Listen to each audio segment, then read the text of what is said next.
Já entrar no Brasileirão, que teve jogo ontem abrindo a terceira rodada, Flamengo 2-1, né? A gente já passou aqui os palpites que a gente colocou ontem. 2-1 gols do Pulgar e do Cebolinha. E o Vitória diminuiu ali no segundo tempo com o Mateuzinho e depois perdeu um pênalti, né? O Renato Kaiser teve a chance ali de igualar 2-2 e mais uma defesa do Rossi, né, Loebelin? A gente sempre fala aqui do Rossi, que teve aquele... No ano passado a gente falou bastante, né, sobre o processo de naturalização dele, brasileiro, ele que é argentino, né? Para possivelmente jogar na seleção brasileira na Copa do Mundo, mas parece que está parado isso. Mas o Rossi mostrando que tem condição sim de ir para a Copa, né? E a gente também falava, né, Lelê? Para um pegador de pênalti, ser um terceiro goleiro, até vale a pena. Mas o Rossi mostrando aí que continua pegador de pênalti, garantiu essa vitória do Flamengo, que pareceu bem cansado, né, Loebelin, Flamengo depois do segundo tempo. Eu acho que como nos outros jogos, né? Não é que o Flamengo vem melhorando fisicamente. Nos 3 jogos que eu vi do Flamengo, no segundo tempo o time cai uma barbaridade. Até me surpreendeu que o Vitória, em algum momento, foi melhor que o Flamengo. Foi melhor, né? Sim, concordo. Então, assim, você olha o resultado, quem não viu o jogo, fala, o Flamengo devia ter perdido um monte de chance. Não foi, não. Pelo contrário, o Flamengo chegou poucas vezes. Não, no primeiro tempo, as 2 únicas finalizações que eles tiveram foram os gols. Foram os gols, exatamente. 2 finalizações e 2 gols. Então, assim, foi letal, mas não foi um Flamengo dominante, porque o Vitória, em muitos momentos do jogo, estava melhor. No segundo tempo, voltou melhor, mesmo atrás do placar. Aí consegue, né, o golzinho ali com o Mateuzinho. E não à toa consegue um pênalti depois, né? Então... E que foi, né? Foi pênalti. O Rossi garantiu aí a Um pênalti vitória. claríssimo. Também não vejo nenhuma questão. Agora... Aí, ó, isso aí, ó. Isso aí foi claro, né? A questão que você fala do Rossi, a última informação é que o Flamengo ajudando, hein? Não é só o jogador, o staff dele. O Flamengo continua ajudando politicamente para o processo encaminhar mais rápido em Brasília. Mas a expectativa é que tivesse resolvido o assunto no final do ano. Né? E não resolveu. E só tem mais uma convocação, né? Então, mas aí eu sei lá, né, meu? Aí você vai... Ó, saiu a naturalização do cara em março e convoca o cara, eu não sei como é que isso aí... Os goleiros aqui do Brasil também. Eu né? acho que o não vai time tirar já foi, o Hugo né? Souza agora, porque o Hugo Souza que vinha sendo convocado para essa função de pênaltis, né? Porque a convocação do Hugo Souza, ela é totalmente baseada no quesito pênaltis, assim como seria a do Rossi também. E aí, como o Hugo já está à frente, já teve mais convocações ali, eu não acho que agora, próximo aí à Copa do Mundo, ele tiraria o Hugo para levar um cara que ele ainda não testou junto do elenco. Lembrando que na cultura dos treinadores europeus, eles não tem nenhum problema tirar alguém aos 44 do segundo tempo, colocar um goleiro para colocar um cara lá nos acréscimos para poder pegar pênalti. Não, mas isso durante o jogo. Agora, sim, convocação para uma Copa do Mundo... Então, eu também acho que agora ficou muito em cima. Né? Se bem que, eu acho que o momento hoje, o Rossi está melhor que o Hugo. Sim, tá? Só passando a informação do Rossi, foram 26 pênaltis já cobrados contra ele no Flamengo. Ele pegou 10, 2 foram para fora e 14 entraram. Então, metade ali praticamente não... Deu mais de 40% dos pênaltis o cara defendeu, gente. Então não é brincadeira, né? Aí outra, o cara chutou igual a bunda de vaca, né, também. Como ele bateu o pênalti? Muito não, chutou mal. No meio do gol e de altura. Mas, Alex, tudo bem, o Flamengo jogou mal, mas vitória importante por um time que vinha de 2 empates, 2 resultados, ruins. 2 tropeços, né, no Brasileiro. 2 tropeços. E pro Flamengo é importante demais ganhar esse jogo. Principalmente porque no segundo tempo, como a gente tá falando aqui, o Vitória não é que achou um gol e achou um pênalti. O Vitória cresceu porque o Flamengo não aguentou mais correr, cara. O Flamengo fisicamente ainda não conseguiu entrar num ritmo normal fisicamente e não tá aguentando 90 minutos. E aí chega no segundo tempo, mesmo com algumas alterações, o Flamengo não consegue desempenhar a mesma intensidade do primeiro. E aí o Vitória, que é um time, assim, infinitamente pior que o Flamengo, né? Não tem nem comparação, tecnicamente. O Vitória só não empatou o jogo, pelo menos, porque perdeu um pênalti quando estava 2-1. Mas, quer dizer, o Flamengo abre 2-0, tem um time muito melhor. Como é que você vai imaginar que vai passar sufoco? Passa sufoco porque não aguenta correr mais. E aí o Vitória, que fisicamente está melhor, prevaleceu nesse quesito e quase complicou a vida do Flamengo. E o Paquetá, hein? Ele jogou? Fez um jogo abaixo também. Gente, mais um, né, Lelê? Muito abaixo. Eu acho o seguinte, também não... Chega uma hora, chegou... A primeira desculpa foi, chegou agora. Depois foi, o time tá sem ritmo. Mas ele tava jogando lá, hein? Então, agora ontem... Não tem essa desculpa de não tava jogando, tá sem ritmo. A única coisa é desentrosamento. Mas vem cá, o jogo de ontem do Paquetá não dá, Lelê. Desculpe, você traz um jogador desse nível, tá? Que foi tratado como... Trouxeram o Messi pro Flamengo. O cara jogar o que ele jogou ontem, você espera que se o time tá mal fisicamente, ele que vinha jogando, chama pra ser a responsa, amigão. É a diferença, né? A diferença tem que ser o cara que tá jogando. Mas eu entendo que é cedo, esse início de temporada, que, aliás, né, foi antecipada. Então, não só pro Paquetá, mas pro time do Flamengo, que se desgastou muito na temporada passada, porque disputou 2 títulos até o fim, depois ainda teve o Mundial, né, Facinho? Então, eu entendo que a torcida ainda tá com essa cautela. Mas daqui a pouquinho...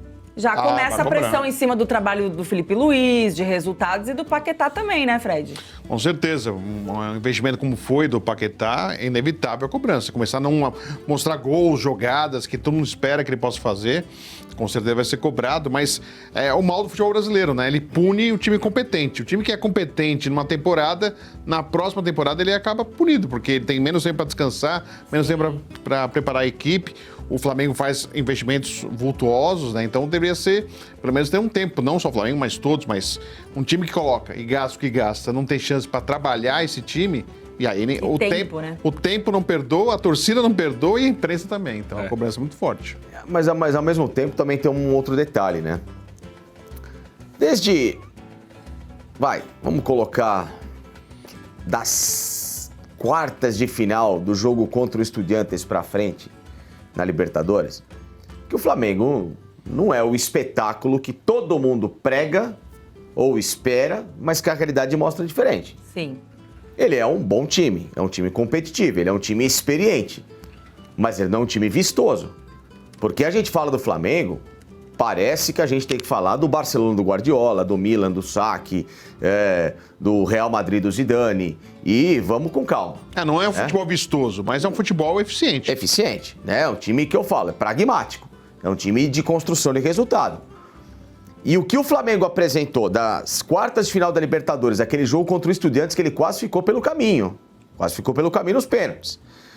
Pra frente, ele, além, claro, da competência de conseguir os resultados na hora certa, no momento correto, também contou com adversários que deram mole. O principal adversário foi o Palmeiras. O Palmeiras entregou um campeonato, literalmente entregou. O Brasileirão. O treinador vem a público dizer que não disputa mais. A final da Libertadores ele ganhou na inércia, porque o adversário não faz nada, não dá um chute a gol, então em algum momento eu vou ter que jogar e vou fazer um gol de cabeça para resolver a parada.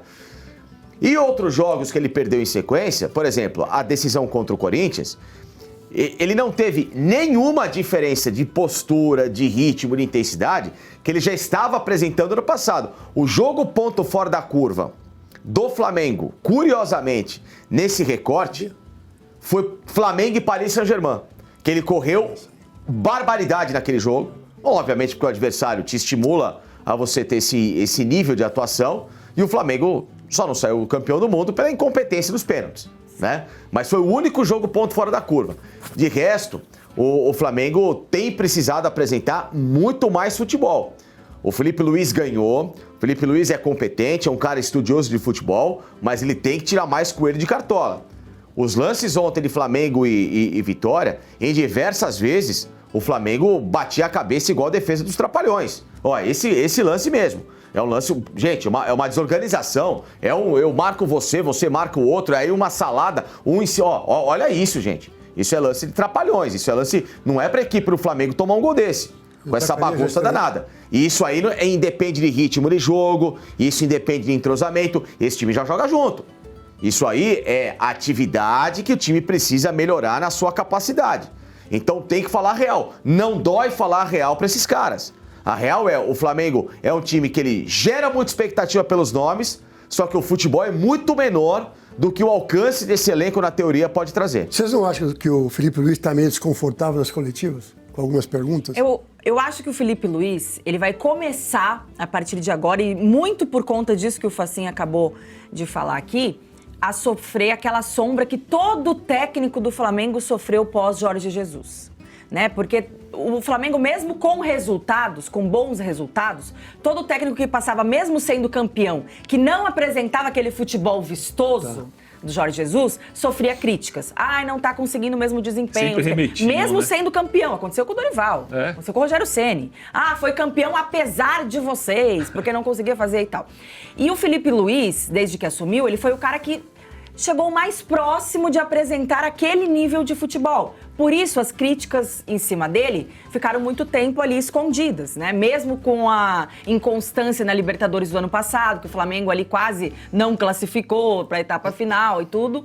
Mas, por conta dos resultados e daquele desempenho inicial do time do Felipe Luiz, ele não sofreu essa sombra, essa crítica. Aí agora, eu acho que já tá começando, porque o Flamengo foi eficiente, terminou com 2 títulos ano passado. Mas, de fato, já tem um tempo que ele não apresenta esse futebol bonito, esse futebol de soberania, né? Como o Fachin destacou. Aí eu concordo. Aí eu já tô vendo algumas críticas começarem aí em cima do Felipe Luiz. A renovação também, que foi essa novela toda para ele seguir no Flamengo, eu acho que também isso desgasta a imagem do treinador perante o torcedor. Porque, é óbvio, ele está em início de carreira, tem que ser valorizado pelo trabalho, é óbvio. Mas foi uma novela desnecessária, longa demais para uma primeira experiência como treinador. Então, acho que isso também pesa na avaliação do torcedor, né? Já tem esse desgaste. E, Fredão, tem uma outra coisa também. Quando o time ganha sobrando, ele, obviamente, te gera muito mais recursos para você continuar ainda surpreendendo os adversários. Quando você ganha no pragmatismo, a sua previsibilidade é maior para que você seja melhor mapeado.